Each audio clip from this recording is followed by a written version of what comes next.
Hello guys, what's up? So I'm back again for another tutorial video. So in this video, I will gonna show you how you can open your phpMyAdmin database manager using your XAMPP control panel. So if you are interested, then keep on watching. But before all that, if you are new to my channel, consider to like and subscribe for more videos like this, and also, you can comment down below if you have something that you want me to make a tutorial about.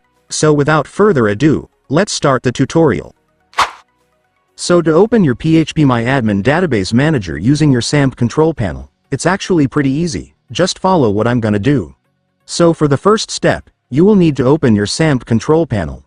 But if you don't have your XAMPP yet, I have a full and easy tutorial video on how to download it. I will leave the link in the description of this video. So just watch that video and then come back here once you already have your XAMPP. And now that you have your XAMPP, just go and open it.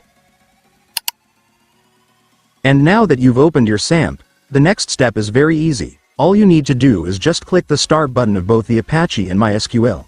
This is very important guys, because if you don't start these two, you won't be able to open phpMyAdmin.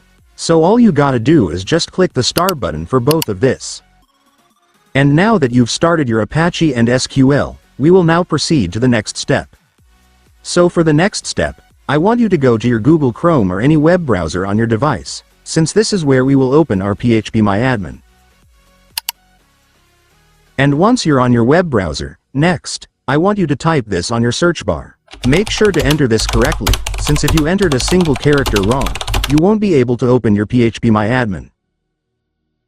And once you're sure that you typed it all correctly, you can now click enter on your keyboard. And after that, there you go guys, it's done. Congratulations, you have now opened your phpMyAdmin just like that, so you can now start making and managing your website.